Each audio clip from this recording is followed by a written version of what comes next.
See, this is where the show's already making me look like a fool.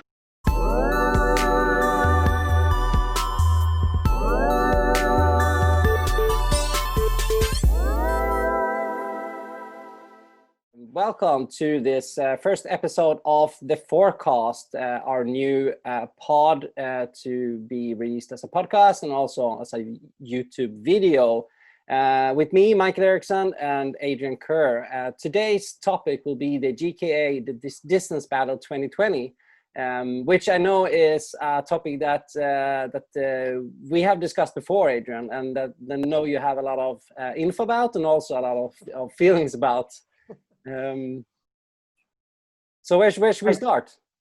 Well, first of all, thank you very much. Looking forward to this first episode. Yeah, I know they just finished the second round of voting. Actually, the video recording period opened yesterday. So interesting start to the GK, because we had the original voting, which obviously they pulled down due to indiscrepancies in the voting system. How was that? Can you explain how that worked? Because I wasn't really actually part of the first part of the voting. I know you know a lot more than me about that. Yeah. Well, there was, let's say, huge spikes in some people's votings, and it was made aware to the GKA, and they sort of made a decision that obviously, maybe external forces were at play, and they decided to pull it down and do a secondary vote. And now to vote, the voting just finished. You actually had to put your phone number in, and you received an OTP code. So you couldn't actually vote for that person until you received the text back and then typed in the code, which means you could really only vote one time unless you had, 400 or 500 phones, and you could affect the voting, so, which, obviously a lot fairer way, but I think the right people got in the end. I think the first voting was just you could click almost as many times as you want to. So there were talks about being like bots doing some voting, etc. I think so. Yeah. I don't really quite know. I mean, I voted one time. I didn't vote more. I just clicked on the people I wanted to see, and then that was it. But yeah, I think I heard your interview with Kiko as well, one of the riders that were in the voting. And he said that there were some strange things going on there as well. So I think it's a good thing that they changed it. Yeah. Well, Kiko's in. I think he was going to get in anyway, but he got top in the men's strapless, which is great to see for a young guy, a new guy on the scene. Really sort of a lot of sort of momentum behind him. So it's good to see. Yeah. And of course, the whole format of the distance battle is because of the COVID situation. People aren't allowed to travel. They're like probably much more expensive to get on a flight and go to any spot. So can we go through the format in short? Do you know how it works? Yeah, well, from now for the next 1 month, the riders have to produce a 5-minute unedited video piece, which would be all your tricks in a 5-minute specified unedited video, which means that I guess you've got to go out and do all the tricks you want to do in that 5 minutes, which means for the next month, I think these riders are going to be pretty bored, right? They're going to be going out and just doing it over and over and over and over again until they get the perfect run. I have mixed feelings on it, because I feel like that competition to be look, number one, it's a great idea, right? It gives the guys something to do, some competition. There's not much competitions happening. I know they've got 3 events at the end of the year in Brazil, Tarifa, and in Saudi Arabia. Honestly, it's not looking like any of those are going to happen. I don't think it's fair if people can't travel. So this could be the only competition of the year. So that's good. Personally, I think that it gives unfair advantage to some riders, because I think that some riders maybe are not as good under pressure of competition, but maybe are incredibly good in the pond. We hear this analogy with boxers all the time, right? They're great gym boxers. They can beat everyone in the gym, but when it comes to competing under the lights, they crumble under the pressure. So maybe we'll see a little bit like that. I don't want to say names of riders, because I think that's unfair to them. Isn't that part of the fun as well? That other riders that normally wouldn't cope with the pressure of doing a live competition can show themselves and maybe come past that fear of performing live. Absolutely. I mean, as I said, me personally, that's how I feel. It's not. I'm not saying that's good. I mean, I think it's going to be great to see Valentine and Adrian, Liam, and Maxime, and Jean-Marie and those type of guys, what they can put out on an unedited piece. I know that from the 31st to the 13th of September, they're going to be doing live commentary. So Joe's going to actually commentate the things, which is actually kind of cool too. I mean, I don't know too much about how that's going to work, but I think it could be quite cool. Again, I don't know. Yeah, I'm going to. There are some how questions that's going to come are, across. Yeah, there are some questions that for me as well are unanswered.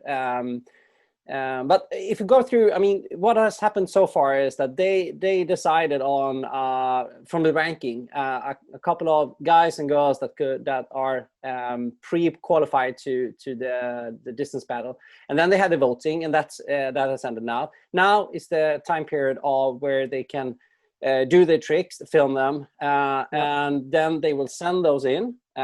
It's a 5 minute. It's only one video, right? 1 5-minute video. 5 minute unedited video. Yeah. And then the team of judges will see these videos and comment on them live, right? That's how I understand the format. Yeah.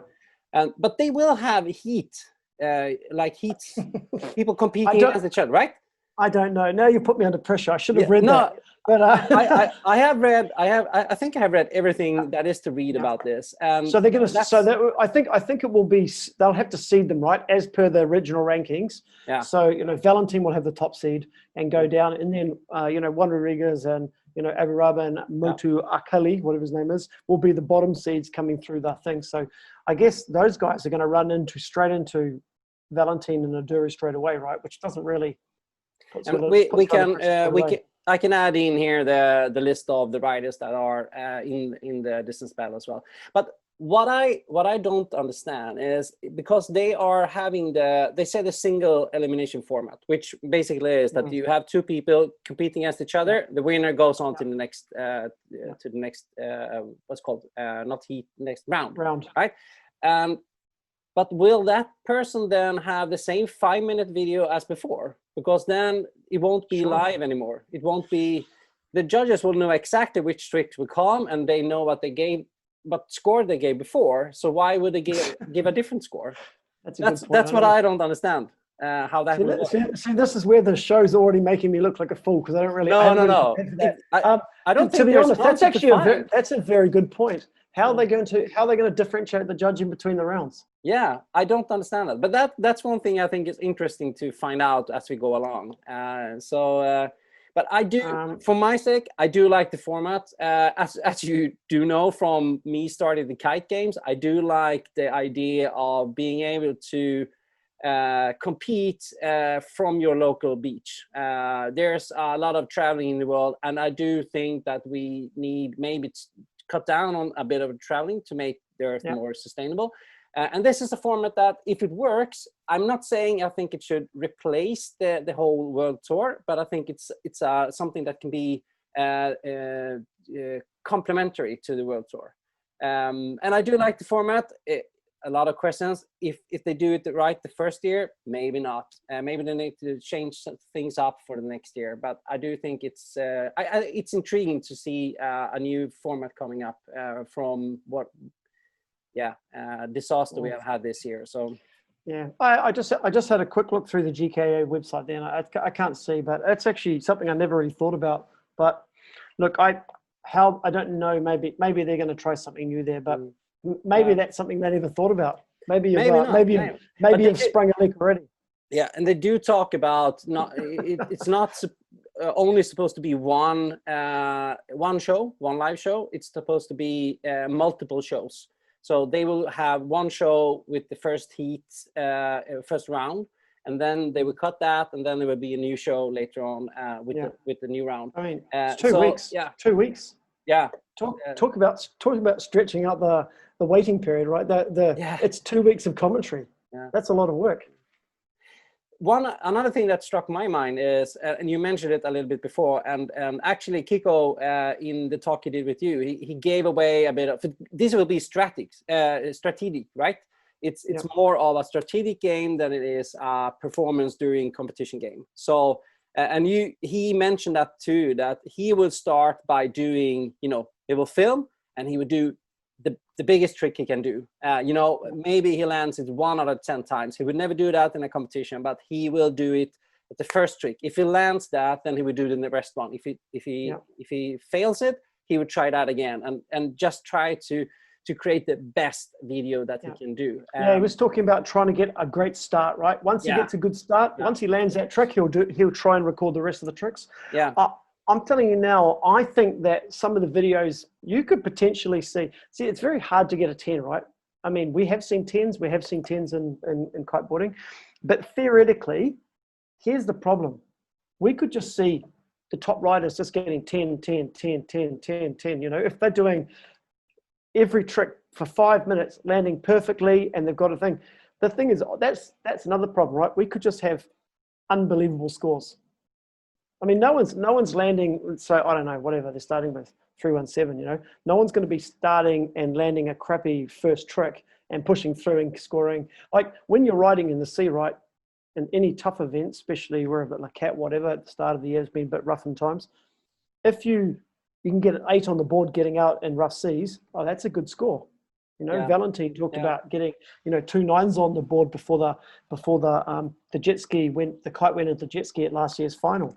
So we could potentially be seeing a whole lot of scores in the upper echelon. That's another problem, right? Don't you think they will up the level to get a 10 with this format? I'm hoping they will. I mean, but you could arguably see multiple 10s per 5-minute video.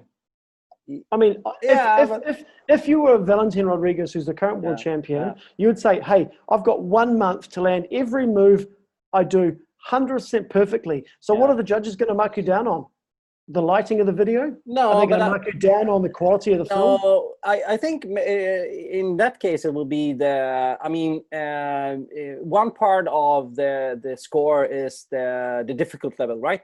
And I do think that when you have this format, when you can perform on your local beach where you are comfortable in the perfect condition because there's no waiting period and everything around, you know, this new format, then the hardest trick that anyone can land right now maybe is the only thing that can be a 10. But I'm saying I do think that if they need to change anything to not have someone that has like a perfect 10s all the way through the 5-minute run, they need to up the level of difficulty for the tricks. But you got to remember that, for example, like, and I've spoken about this on the podcast before, that kite surfing scoring is notoriously all over the place, right? For example, in surfing, let's say you're on a beach break in Rio and you can get a barrel in the air, even though it might be only a 1 or 2 foot wave, they still give 10s.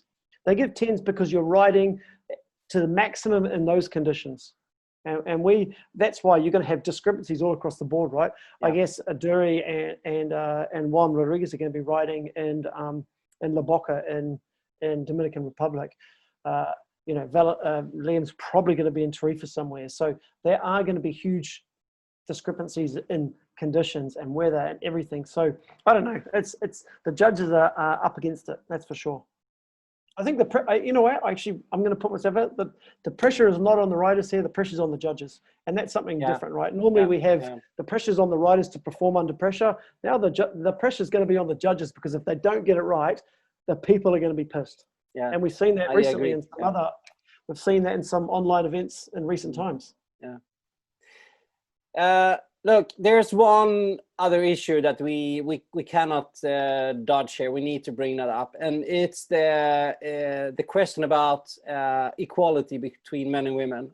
So, looking at this new format with you know, having the rounds, everything online, etc. Can you understand why they only have 4 women and 8 men? Yeah, on each side.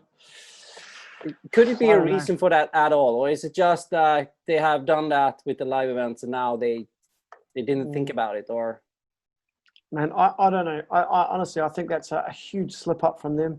I think that they should have just had, it should be even, right? 8 men, 8 women. I mean, I really don't know, unless they thought that in the women's strap list they would be struggling for numbers and didn't want it to look uneven.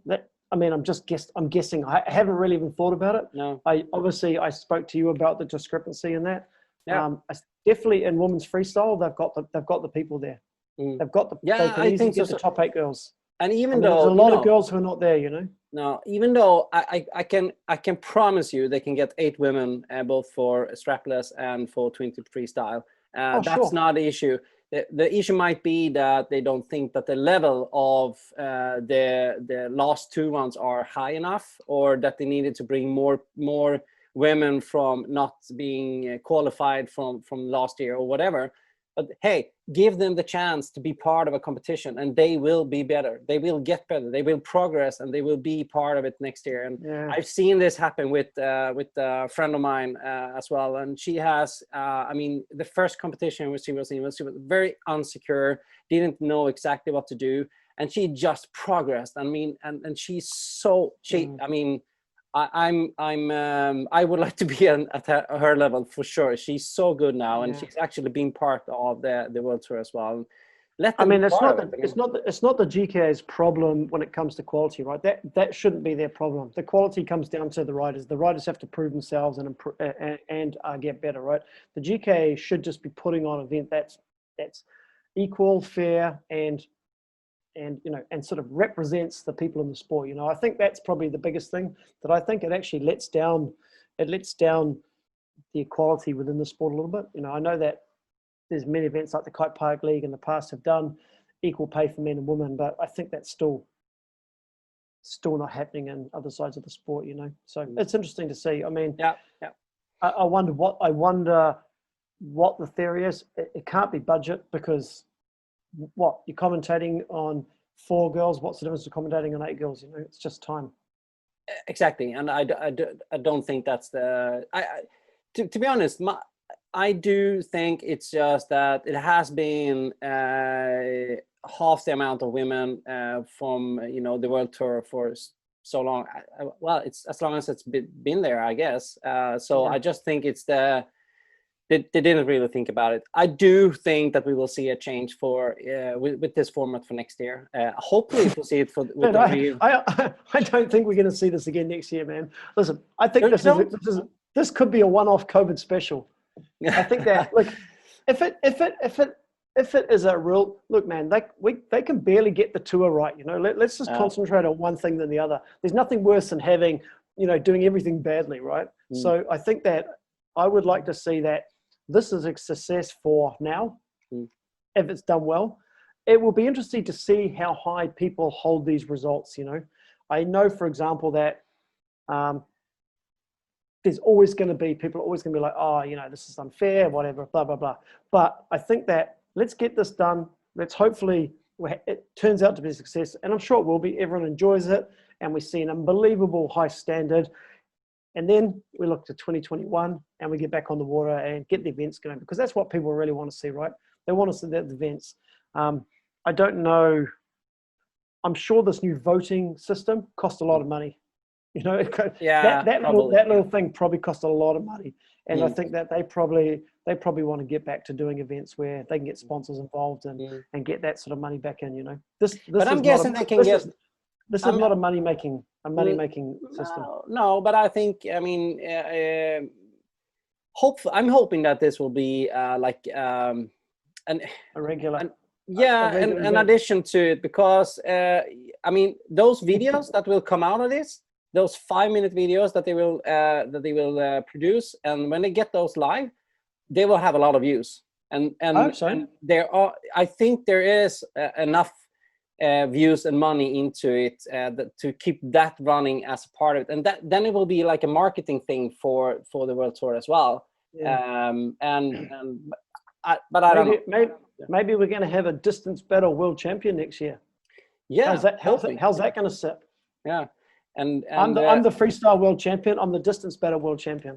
You're causing problems, man. You're opening up a can of worms. I think maybe it won't be like a world champion in that sense, but it can be like I am the champion of the distance battle 2021. But it's like, I'll give you a good analogy. It's right. It's like Liverpool winning the football cup, the FA winning the Premiership in the UK. To Liverpool fans, it's the greatest thing that's happened in the last 30-something years. To every other fan, it's always going to have an asterisk beside it. even though they were probably the deservers win, the deserved team to win, and they were probably going to win it anyway. It'll always have an asterisk beside it, and this is always going to have that. Hey, I'm the world champion on the distance battle versus world champion on the water. Let's see. Honestly, personally, I think it's a great idea for the current situation. Moving forward, I'll be happy to see the end of it. Already. Well, by the way, it hasn't happened, and it could be awesome. No. I might be sitting back here in a few weeks going, "Oh, that was the best thing I've ever seen." I'm just I like I see all the live streams. Well, not all. I try to see most of the live streams when they are doing the regular world tour. To be honest, some of them are really crappy when they have conditions where it's choppy or bad wind or whatever. It's not worth seeing. So I would rather see these 5-minute videos. To be honest, so that's why I'm hoping that this format will at least have a place to be part next year as well. But hey, I'd rather see the ordinary world tour, of course.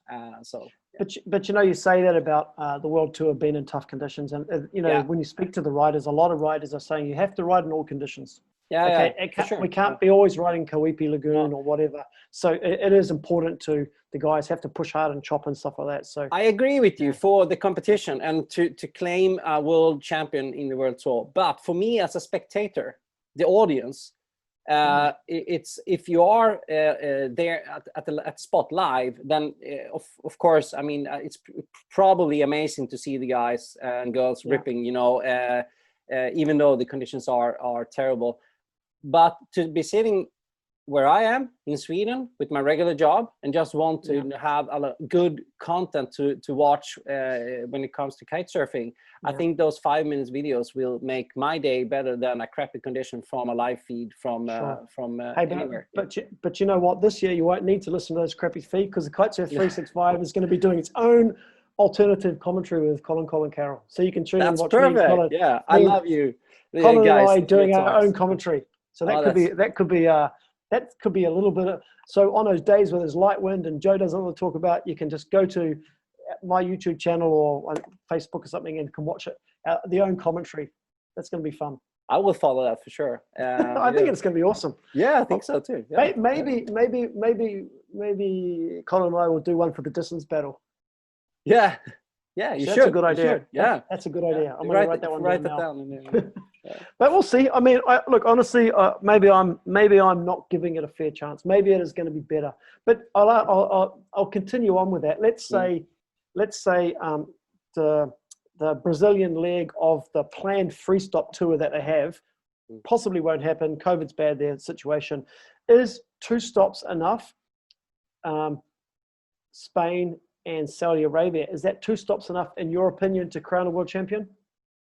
No, I would say no. I think there has to be. I can't say exactly how many stops I think there should be, but I know for experience with arranging the Swedish freestyle tour that we believe that we need at least 3 stops to crown some.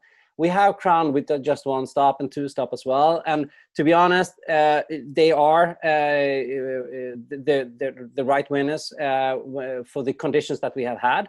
But I would rather see at least 3 stops to be able to for sure crown someone that has competed in different locations, different winds and choppy water, etc. And as you said, they need to be able to perform even if it's not the best conditions. No, 2 stops are, especially for the real pros. What if they do the 2 stops and then some riders can't make it due to travel restrictions? See now. Now we're opening up many problems, right? So that's what I'm saying. I don't know what's going to happen this year. Maybe the GKA Distance Battle is going to be the answer. Maybe I'll change tacks later down the line and say GKA Distance Battle was the best thing ever. But do you think that they will try to have a winner both for the distance battle and for the original world tour? Oh, sure. If they can get those 3 stops, 100%, they'll do a try and crown world champions. That's the whole goal. Remember, with the strapless, they've already had 1 event. Okay, they've already had 1 event for the strapless. Yeah. They want to do 2 more stops. I think Brazil and Tarifa for the strapless, and then the Saudi Arabian leg will be just for the freestyle. So there's definitely going to be. They definitely want to crown a world champion. I think it would be it's going to be tough on the GKA if they to get that done. Really, I do. I mean, Dr. Jürgen Voigt's been on the podcast a couple of times, and I know he's under pressure. He's under pressure.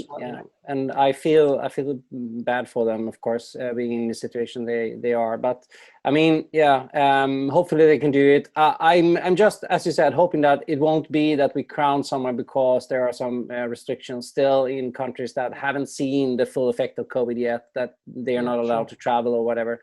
I mean, in Europe now we are pretty much free to travel again.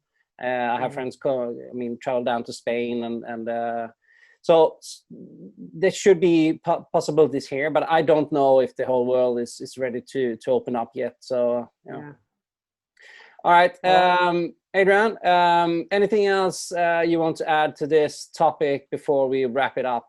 I think that was a great first episode. Now I realize I'm going to have to be a little bit more prepared. I'll actually read up on some stuff before I come on. So I think that I think that was good, man. A nice little bit of back and forward is always good. So hey, I'll see you in 2 weeks, and we'll update on this. That's the exactly plan. New topic. Hopefully will be released in 2 weeks. All right. Adrian, thank you so much for this first episode. See you soon again with a new topic in the forecast. Bye.